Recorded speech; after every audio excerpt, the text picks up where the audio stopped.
लेकिन sector specific बात हो गई, अगर कंपनियों पर इसका कैसा असर देखने को मिलेगा ये समझते हैं कंचन से। कंचन, बताइए कि ट्रम्प के टैरिफ का किन भारतीय कंपनियों पर सीधा असर हो सकता है?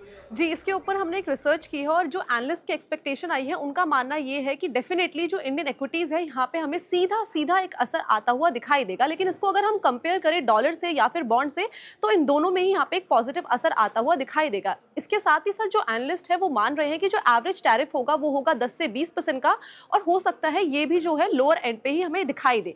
इसके अलावा अगर सेक्टर स्पेसिफिक, जैसे कि मिताली ने भी यहाँ पे स्पेसिफाई किया, ऑटो सेक्टर्स में एक डेंट पड़ता हुआ दिखाई देगा, फार्मास्यूटिकल पे डेंट पड़ता हुआ दिखाई देगा, टेक्सटाइल पे डेंट पड़ता हुआ दिखाई देगा। इसके साथ ही साथ जो केमिकल सेक्टर है वहां पे भी एक डेंट पड़ता हुआ दिखाई दे सकता है। लेकिन उनका ये कहना है कि जिन कंपनियों का एक्सपोजर 10 से 15% से ऊपर का ही है, वही कंपनी इस टाइम पे ज्यादा रडार पे है, यहाँ यानी कि उन कंपनियों पे ही ज्यादा नेगेटिव इंपैक्ट आएगा। जिनका रेवेन्यू 10 से 15% से नीचे का है, उनके लिए जो इंपैक्ट होगा वो काफी ज्यादा मार्जिनल होगा। सबसे पहले बात कर लेते हैं फार्मा सेक्टर की। फार्मा सेक्टर में किस तरीके से कंपनी का एक्सपोजर है, इससे पहले बात करते हैं ऑटो सेक्टर की। अगर सोना बीएलडब्ल्यू की बात करें तो इनका यूएस में 40 to 45% का एक्सपोजर है, यानी कि ये पहले नंबर पे बना हुआ है।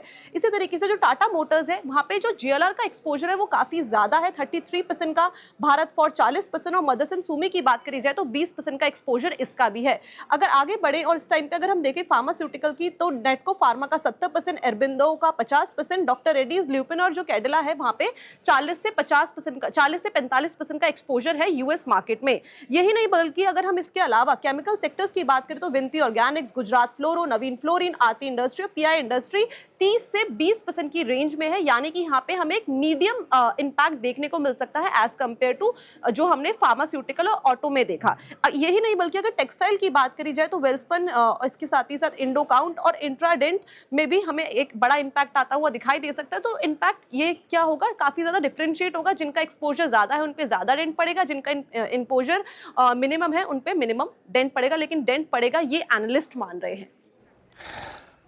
चलिए कंचन, बहुत बहुत शुक्रिया, और मिताली आपके बहुत बहुत शुक्रिया, लक्ष्मण जी आपके बहुत बहुत शुक्रिया। आई मीन सेक्टर स्पेसिफिक और स्टॉक स्पेसिफिक और साथ ही साथ सरकारी मशीनरी इस वक्त किस प्रकार से काम कर रही है, इस महत्वपूर्ण इवेंट से पहले इस सब पे प्रकाश डालने के लिए अनुज, अभी लक्ष्मण जी ने एक लाइन बड़ी अच्छी बोली कि शायद बाजार ज़्यादा पैनिक कर रहा है, शायद सरकारी मशीनरी इतना पैनिक नहीं कर रही है। क्योंकि अच्छा, ये बात भी सही है लॉजिकली। आप देखिए, प्रधानमंत्री एक मुलाकात कर चुके हैं राष्ट्रपति डोनाल्ड ट्रंप से, उसके बाद पीयूष गोयल अमेरिका गए। एक सेंस होगा कहीं ना कहीं भारत को भी कि क्या क्या होने वाला है, और इसके लिए वो प्रिपेयर कर भी चुके होंगे। एक समन्वय इस चीज़ को लेकर एटलीस्ट यूएस और इंडिया के बीच में होगा, ऐसा सेंस मिल रहा है क्या? बिल्कुल, देखिए जो हमने लिस्ट देखी थी ना कंपनियों की जो सबसे ज़्यादा इम्पैक्टेड होंगी, मुझे हैरानी नहीं होगी एक बार बस ये निकल जाए उसके बाद सबसे ज़्यादा रैली होने में हो।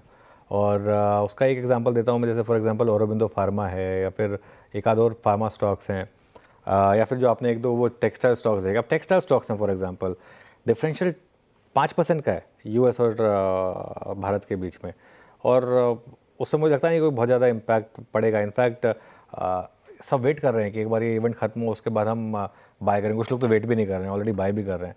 और बिल्कुल सही कहा आपने वीरू कि I think plans in place होंगे, और आई थिंक अब अगर मार्केट गिरेगा ना, इस वजह से नहीं गिरेगा। अगर मार्केट गिरेगा तो वो अर्निंग्स की वजह से गिरेगा, वो मेन फैक्टर होगा। आज तो बस मार्केट वेट कर रहा है कि बस ये इवेंट बस ख़त्म हो और हम यहाँ से आगे बढ़ें, बस बेसिकली सारी के सारा सार इसका ये है। चलिए।